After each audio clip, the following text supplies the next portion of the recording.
Good afternoon, all of you. I can see people coming in. I'll wait a few seconds before I start.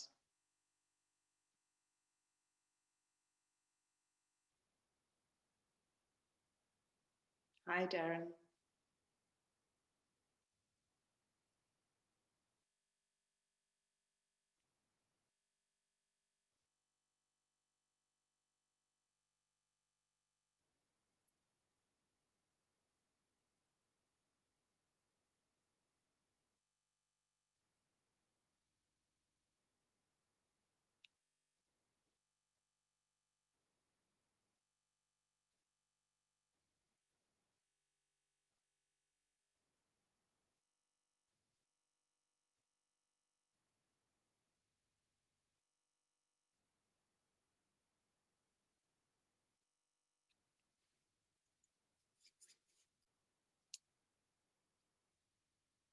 Goedemiddag vanuit Antwerpen.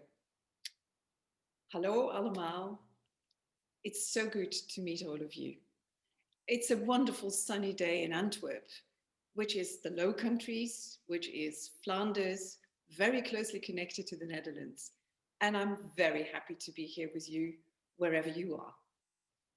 Today, I'm going to talk a little bit about the Dutch language. We only have an hour, so I intend to speak for 3/4 of an hour approximately, maybe a little bit shorter, and then you can ask me questions in the Q&A.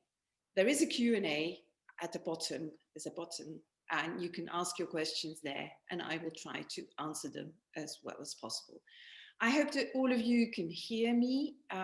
There is another function that I want to share with you, and that is the raise hand.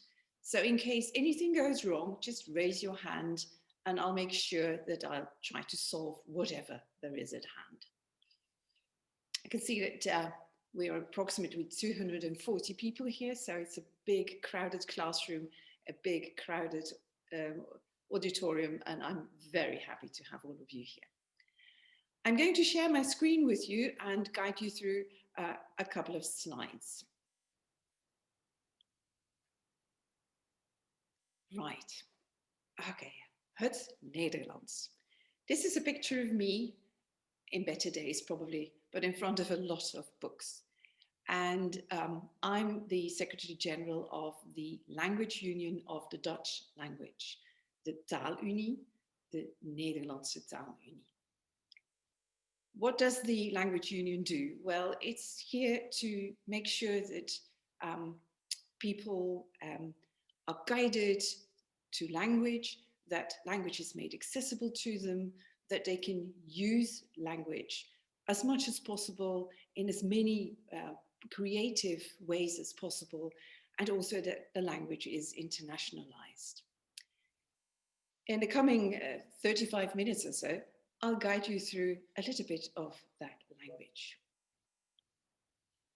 Of course, you are very much aware of all the stereotypes. Going to the Netherlands and Flanders, to the Low Countries, means good food, means windmills, chocolate, and possibly also people who are very communicative and very aware that they are there. They are in this world. But you may also be aware of a lot of idiomatic uses with the word Dutch. Dutch courage, double Dutch, going Dutch. It's a lot of different words. And I have to tell you that this word Dutch means many different things. Whereas in the beginning, Dutch was used by the English to refer to this is from ourselves, this is us, and setting that apart from the others. Dutch was used to refer to the English language. And then it was opened up to mean Dutch, a language spoken by everyone in Western Europe, to be then narrowed down to Dutch spoken in the Low Countries and Dutch spoken in Northern Germany. So we have many different terms for the language that was spoken in the Delta. And it was as late as the 16th century that the word Nederlands came up. Nederlands meaning low country and language included there. So thank you, English people, for giving us the word Dutch. Now, let me see what you really know about Dutch. And we could do a quiz here. Now, this is statistics. How many people do you think speak the language? Is that A, 15 million, or B, 24 million? What do you think? 50 million, 24 million. Well, I can tell you it's 24 million. The Dutch language is spoken by 24 million people, and I'll extend into that in a minute. Second question, where is Dutch spoken? Is it spoken in Europe? Is it spoken in Europe and South America? Or is it spoken in Europe, Northern America, and South America?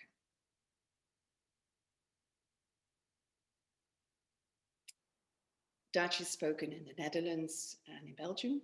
It's spoken in the Caribbean, and it's spoken in Suriname. So it's C, it's spoken in Europe, it's spoken in South America, and it's spoken in North America. Historically, Dutch was spoken in the Low Countries, but it's spoken by many more people nowadays. It's studied by approximately 500,000 students in 40 different countries. Now let's see and have a look at a neighbor who is closer at hand. Let's have a look a little bit at the ties and the links that the Low Countries have with the UK. There are many links.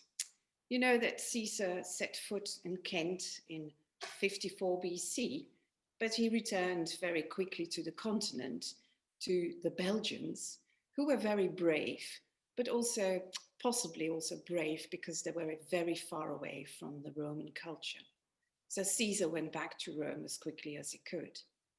But his successors, well, they knew that the Belgians were good to deal with. So when Hadrian, Emperor Hadrian, built his wall to fend off the Scottish from entering English territory in 122 AD, he brought the Tungrians and the Batavians to the country in Cumbria to defend the wall. And these Tungrians and Batavians from the Low Countries, so the original inhabitants of the Netherlands and inhabitants from Flanders, from the eastern part of Flanders, they wrote their postcards home. You can see a postcard in the top corner, the Vindolanda tablets, they were called. And on these postcards, they asked their parents to please send us some more apples and some woolen underwear. It was really nice when you did it last time. So this is another link that we share with the UK. And then there is something very, very funny that happened approximately around the year 1100. There was a monk in a monastery in Rochester who sharpened his pen and wrote down a little sentence to try out the pen. Luckily enough, he also wrote the sentence in Latin. It is probably the oldest poetry that we have in what is supposed to be Dutch. And it's a bit of a sad poem because in translation it says, all the birds have started to build their nests, apart from you and me. What are we waiting for? I love the poem, and it's very loved by many of my people around me.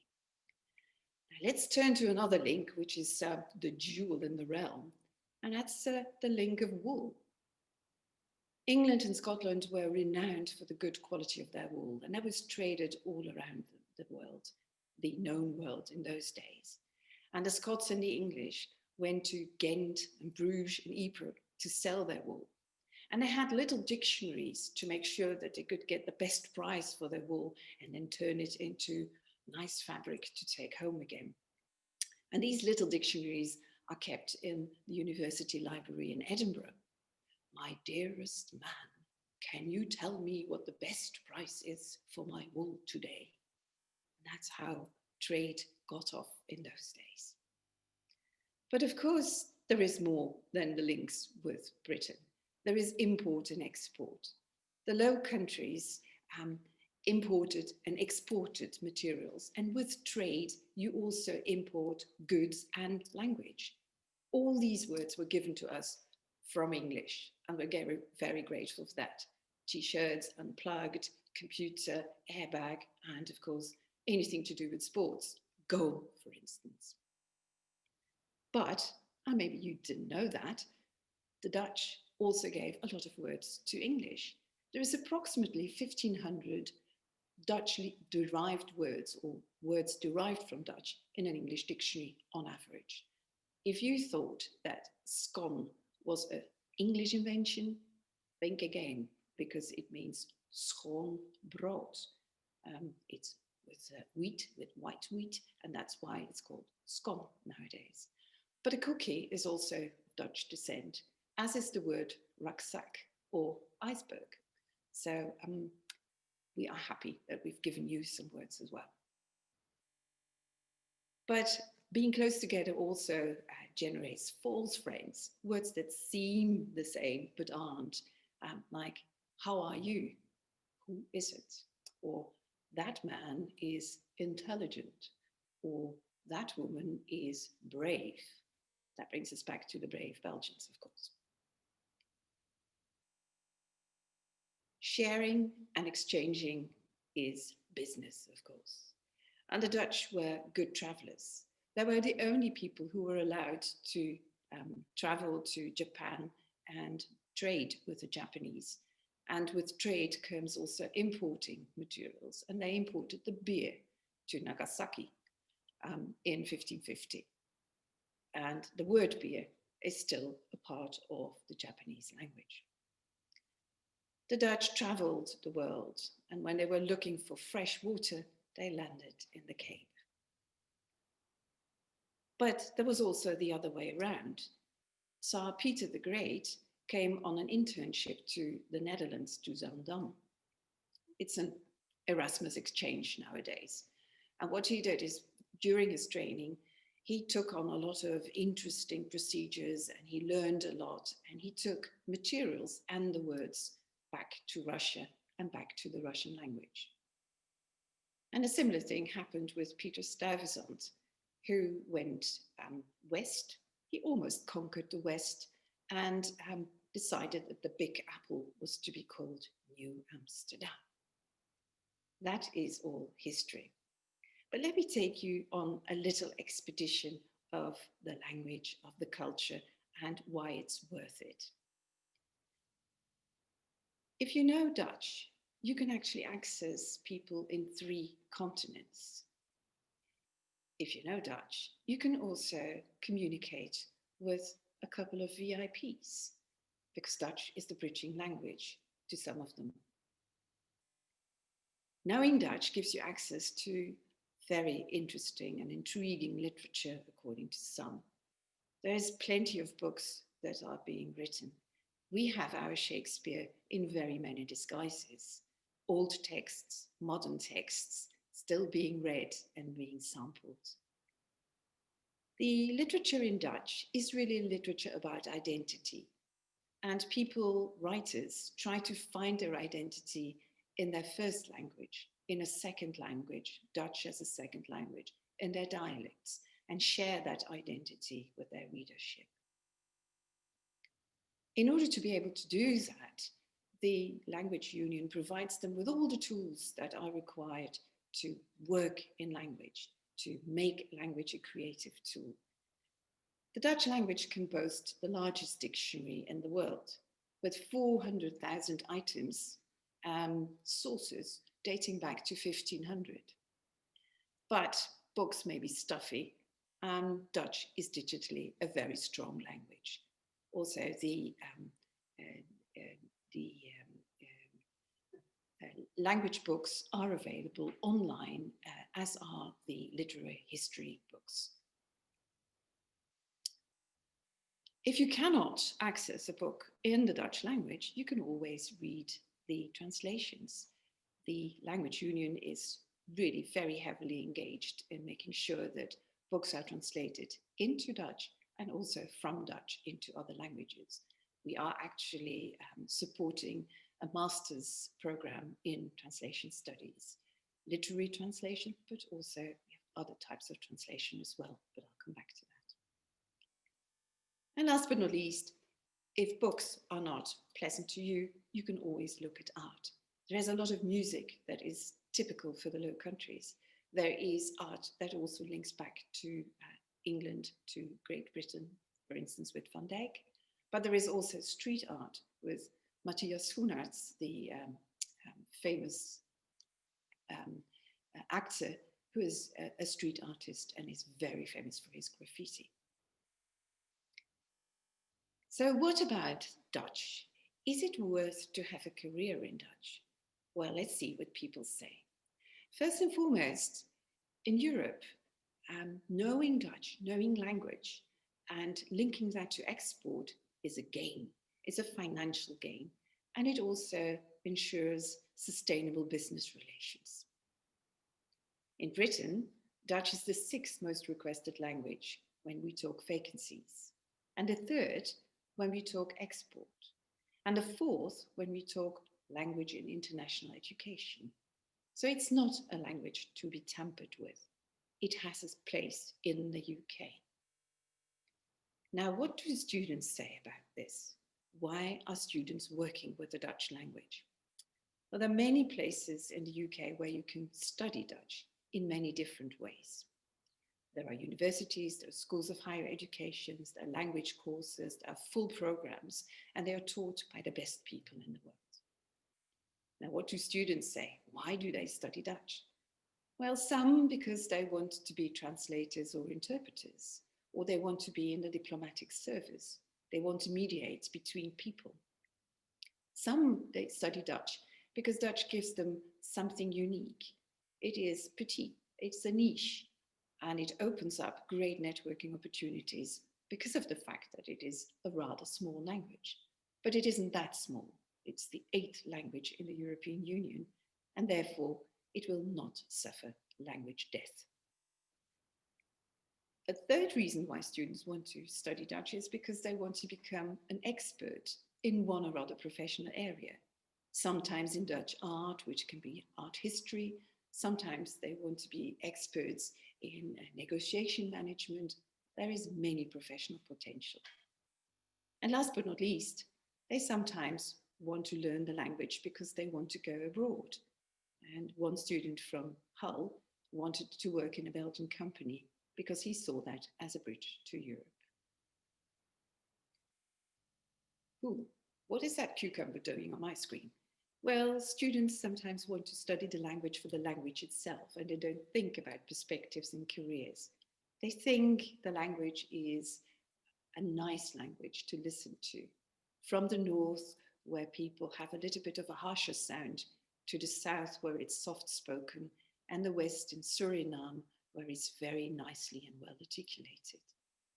But word-wise, they love the language because of its words, like cucumber in Dutch is komkommer, or spijkerbroek, which could be called a nail pants, but it's just jeans. So words are always interesting. Of course, there are students who want to go back in time and who see historic connections, who want to read poetry and love the language for its poetic feel. And then, of course, there is family ties, and there is the love for the language and the love for each other. And with this happy, rosy note, I want to conclude my talk, and I want to open up the floor for questions and answers.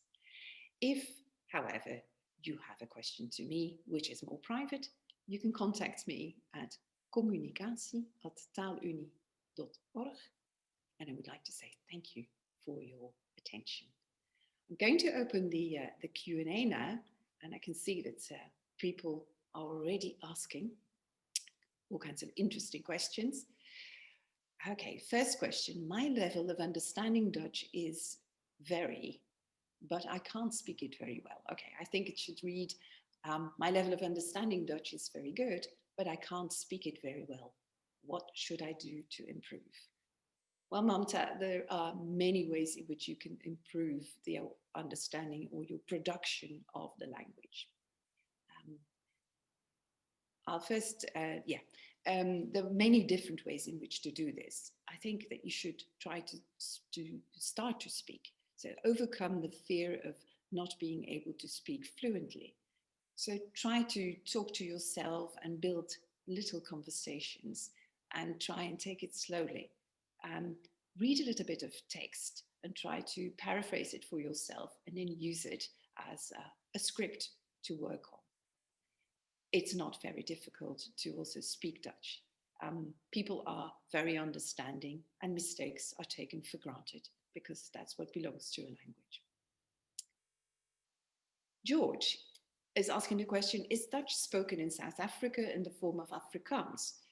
Well, the Afrikaners wouldn't be very happy if you call the African language Dutch. But historically, we can say that, of course, Van Riebeeck took the Dutch language in the form of the Bible and the spoken language of the times and the days. He took that to South Africa. That language developed in South Africa and it blended very nicely with the indigenous languages, the San language, the Khoisan languages, and of course also with the languages of the Malay slaves that were imported into South Africa. So I think that if you are a linguist and a theoretician, you would say that Afrikaans is a very beautiful example of how languages mix. But of course, historically, you can recognize a lot of Dutch in Afrikaans. And if you are a native speaker of Dutch, or if you use Dutch, you can actually talk to Afrikaners. And if you are careful in not to use too many false friends, you can communicate very well. Sergio asks whether I will share the slides. Sergio, I'm not going to share the slides because this presentation has been recorded and it will be online for you to look at and to look back at it. But if you really want my slides, yes, please contact me at communicatie@taalunie.org and I will make sure that you get a signed copy of my slides. Sergei asked the question how similar German and Dutch are. Well, German and Dutch are quite similar. There is a little bit of a movement that English is a combination, it has a lot of Danish and it has a lot of French, and German is a bit more of a raw Germanic language still. German and Dutch, yes, if we speak slowly, just like with Afrikaans, we can understand each other. We have to be careful of the false friends. German has a little bit more grammar to it, and a little bit more declination. So Dutch is an easier version of German if you want to. Okay, I have 5 more minutes to go, so let's see. Ooh, some long questions. Elizabeth asks whether, she says, I've heard that Afrikaans is easier to learn than Dutch. If you learn that, can you understand Dutch? Well, Afrikaans has quite a simple grammatical structure. It is easier, but I find Afrikaans quite complicated because it has a lot of influence from all the other languages around it. Yes, if you learn Afrikaans, you are able to understand Dutch, but you will have to overcome some fear in order to be able to speak it. Dutch doesn't have any case endings like German, Johann, it doesn't. So it is more the easier type of language if you want to, and then thus it resembles English a little bit more. Improving your Dutch pronunciation, Kieran, practice, practice, practice. Pretend to be the king of your own little realm and speak loud and clear and pronounce and pronounce. And you can always send me some examples of your pronunciation and I could give you some tips. Last but not least, last question. What is the minimum level required to live and work in Belgium or the Netherlands? It's an anonymous attendee who asked that question. Well, it depends on what kind of professional purpose you have in life. If you want to become a fully practicing nurse, then you are required to have a B2 level, the European Framework of Reference B2. If you want to be a fully qualified doctor, you should have C1 because there is a lot of writing also involved in your professional capacity. But you can find that on the official websites of the Belgian and the Dutch government, and you can find out there what the levels are that are required for professional context. I'm going to stop sharing, and I'm going to say goodbye to all of you. Thank you very much for being here, and I hope that you have enjoyed this little talk a little bit. If you have any questions, as I said, please let me know, and I will deal with them as well as I can. Goodbye.